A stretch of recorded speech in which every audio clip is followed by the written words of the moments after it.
ಆತ್ಮೀಯ ಬಂಧುಗಳೇ, ಶ್ರದ್ಧೆಯ ತಂದೆ ತಾಯಂದಿರೇ, ನಲ್ಮೆಯ ಸಾಹಿತ್ಯಾಭಿಮಾನಿಗಳೇ, ಈ ಒಂದು ಕಗ್ಗ ಮನುಷ್ಯನ ಜೀವನದ ಮೂಲಾಧಾರವನ್ನು ಡಿ ವಿ ಜಿಯವರು ಅತ್ಯಂತ ಸೂಕ್ಷ್ಮವಾಗಿ ವಿವರಿಸಿ ಹೇಳ್ತಾ ಇದ್ದಾರೆ.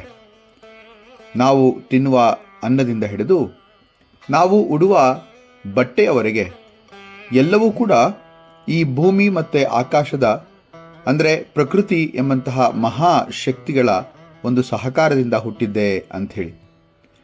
ಸ್ವಲ್ಪ ಆಶ್ಚರ್ಯ ಅನಿಸಿದ್ರು ಕೂಡ ಇದು ಈ ಒಂದು ಜಗತ್ತಿನ ಅಥವಾ ಸೃಷ್ಟಿಯ ಒಂದು ವೈಚಿತ್ರ್ಯ ಅಂತ ಹೇಳಿದ್ರೆ ತಪ್ಪಾಗಲ್ಲ. ಮನುಷ್ಯ ತನ್ನೆಲ್ಲ ಒಂದು ಆಗು ಹೋಗುಗಳನ್ನು ದಿನನಿತ್ಯದ ದೈನಂದಿನ ವಿಚಾರದಲ್ಲಿ ತಾನು ತೆಗೆದುಕೊಳ್ಳುವಂತಹ ಅಥವಾ ತಾನು ಉಪಯೋಗಿಸುವಂತಹ ಅನೇಕ ವಸ್ತುಗಳು ಈ ಭೂಮಿ ಮತ್ತು ಆಕಾಶದ ಒಂದು ಸಹಕಾರದಿಂದ ಆಗಿದೆ ಅಂತಕ್ಕಂಥ ಮಾತನ್ನು ಅವನು ಅಲ್ಲೆಗೆಳೆಯೋ ಹಾಗಿಲ್ಲ. ಈ ಒಂದು 119ನೆಯ ಕಗ್ಗ ಎಂತಹ ಅದ್ಭುತವಾದಂಥ ಒಂದು ವಿಚಾರವನ್ನು ನಮ್ಮ ತಲೆಗೆ ತಂದುಕೊಡುತ್ತೆ ಅಂತಂದರೆ, ನಾವು ಅಂದ್ಕೊಳ್ಳುವಂತಹ ಭೂಮಿಯೇ ಬೇರೆ ಆಕಾಶವೇ ಬೇರೆ ಅನ್ನುವಂತಹ ಒಂದು ಮೂಲ ನಿರ್ಧಾರ ಅಥವಾ ಸೂಚನೆಯನ್ನು ಅಲ್ಲೆಗೆಳೆದು ಎರಡೂ ಕೂಡ ಒಂದೇ, ಅದರ ಸಹಕಾರದಿಂದಲೇ ಆಗುವಂಥದ್ದು ಈ ಪ್ರಾಪಂಚಿಕ ಒಂದು ವ್ಯವಹಾರ ಅಂಥೇಳಿ ಹೇಳುವಂತಹ ಒಂದು ಸುಂದರವಾದಂತಹ ಕಗ್ಗ ಇದಾಗಿದೆ. ಈ 119ನೇ ಕಗ್ಗ ಹೀಗಿದೆ.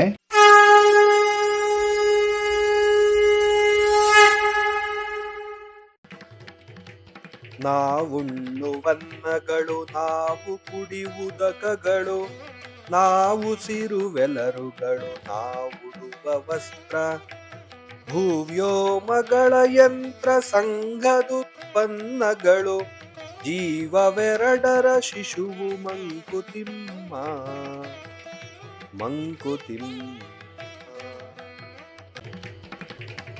ನಾವುಣ್ಣುವ ಅನ್ನಗಳು, ನಾವು ಕುಡಿಯುವ ಉದಕಗಳು.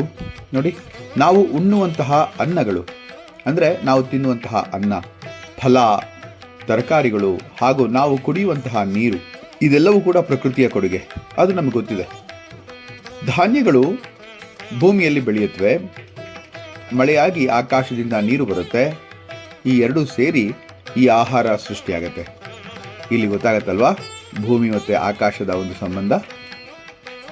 ಸಂಸ್ಕೃತದಲ್ಲಿ ಇದೇ ವಿಚಾರವನ್ನು ಭಗವದ್ಗೀತೆಯಲ್ಲಿ ಬಹಳ ಸುಂದರವಾಗಿ ಕೃಷ್ಣ ಹೇಳ್ತಾನೆ.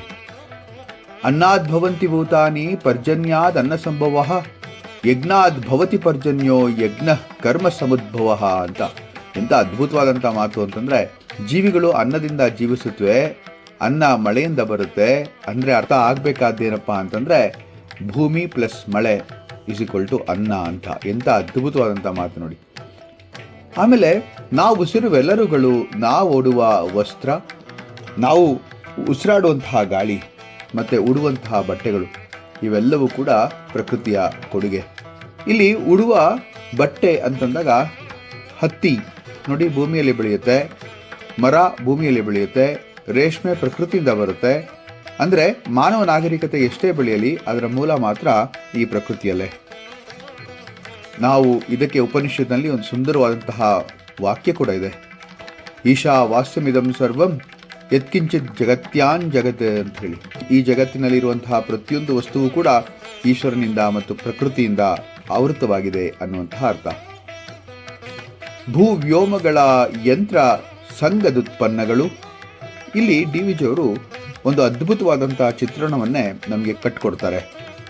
ಭೂಮಿ ಅಂದರೆ ಭೂ, ಆಕಾಶ ಅಂದರೆ ವ್ಯೋಮ. ಈ ಎರಡು ಸೇರಿ ಒಂದು ಮಹಾಯಂತ್ರದಂತೆ ಕೆಲಸ ಮಾಡುತ್ತದೆ ಅಂತ. ಎಷ್ಟು ಸತ್ಯ ಅಲ್ವಾ? ವೈಜ್ಞಾನಿಕವಾಗಿ ಕೂಡ ಇದು ಸತ್ಯದ ಒಂದು ಪರಾಕಾಷ್ಠೆ ಅಂದರೆ ತಪ್ಪಾಗಲ್ಲ. ಈ ಉದಾಹರಣೆ ನೋಡಿ, ಸೂರ್ಯನ ತಾಪ.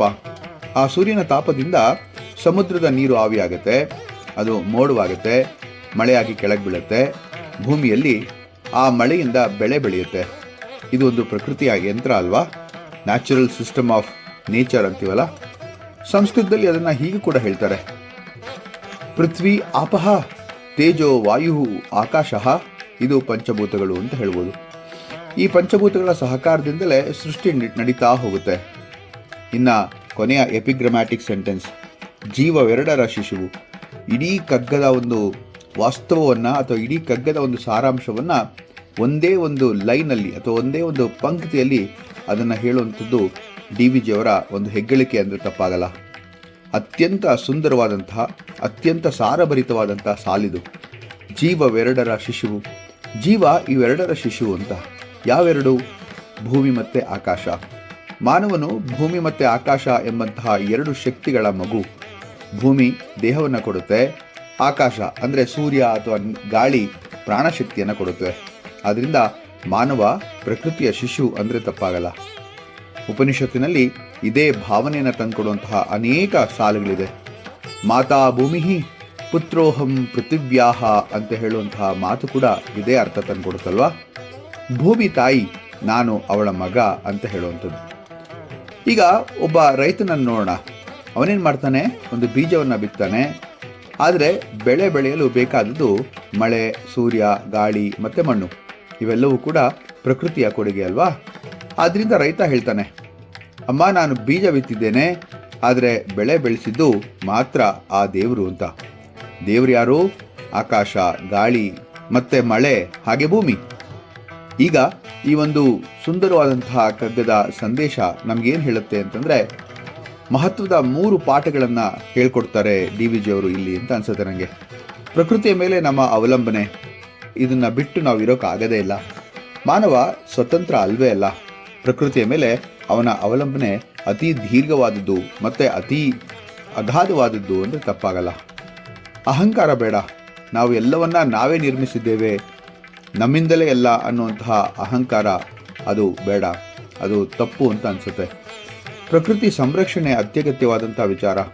ಭೂಮಿ ಮತ್ತು ಆಕಾಶದ ಸಮತೋಲನ ಕಡಿದ್ರೆ ಜೀವನವೇ ಅಪಾಯಕ್ಕೆ ಸಿಲುಕುತ್ತೆ ಅಂಥೇಳಿ ಹೇಳುವಂತಹ ಮಾತು ನಾವು ಕಣ್ಣಾರೆ ಎಷ್ಟೋ ನಿದರ್ಶನಗಳನ್ನು ನೋಡಿದ್ದೀವಿ ಕೂಡ. ಹೀಗೆ ಹೇಳೋದಾದರೆ, ನಾವು ತಿನ್ನುವ ಆಹಾರ, ಕುಡಿಯುವ ನೀರು, ಧರಿಸುವ ಬಟ್ಟೆ, ವಾಸಿಸುವ ಮನೆ, ಉಸಿರಾಡುವ ಗಾಳಿ ಇವೆಲ್ಲವೂ ಕೂಡ ಭೂಮಿ ಮತ್ತು ಆಕಾಶ ಎಂಬ ಪ್ರಕೃತಿಯ ಮಹಾಯಂತ್ರದಿಂದ ಉತ್ಪತ್ತಿಯಾದವು ಅಂತ. ಆದ್ದರಿಂದ ಕಟ್ಟ ಕಡೆಯದಾಗಿ ಹೇಳುವಂತಹ ವಿಚಾರ ಏನಪ್ಪ ಅಂತಂದರೆ, ನಾವುಗಳೆಲ್ಲರೂ ಅಂದರೆ ಮನುಷ್ಯರು ಭೂಮಿ ಮತ್ತು ಆಕಾಶ ಇವೆರಡರ ಶಿಶು ಅಂದರೆ ಮಗು ಅಂತ ಹೇಳಿ. ಅವೆರಡನ್ನು ಬಿಟ್ಟು ನಾವಿರೋಕ್ಕಾಗಲ್ಲ. ಅದನ್ನು ಅರ್ಥ ಮಾಡಿಕೊಂಡಷ್ಟು ಬೇಗ ನಾವು ಈ ಪ್ರಕೃತಿಯ ಸಂರಕ್ಷಣೆಗೆ ಏನೆಲ್ಲ ಕೆಲಸಗಳನ್ನು ಮಾಡಬೇಕೋ ಅದನ್ನು ಮಾಡ್ಬೋದು ಅಂತ ಹೇಳ್ತಾ, ಈ ಒಂದು 119ನೇ ಕಗ್ಗ. ನಾವುಣ್ಣುವ ಅನ್ನಗಳು, ನಾವು ಕುಡಿಯುವ ಉದಕಗಳು, ನಾವು ಉಸಿರುವ ಎಲರುಗಳು, ನಾವುಡುವ ವಸ್ತ್ರ, ಭೂವ್ಯೋಮಗಳ ಯಂತ್ರ ಸಂಘದುತ್ಪನ್ನಗಳು, ಜೀವವೆರಡರ ಶಿಶುವು ಮಂಕುತಿಮ್ಮ, ಜೀವವೆರಡರ ಶಿಶುವು ಮಂಕುತಿಮ್ಮ. ಮುಂದಿನ ಕಗ್ಗದೊಂದಿಗೆ ಮತ್ತೆ ಭೇಟಿಯಾಗ್ತೇನೆ. ನಮಸ್ಕಾರ.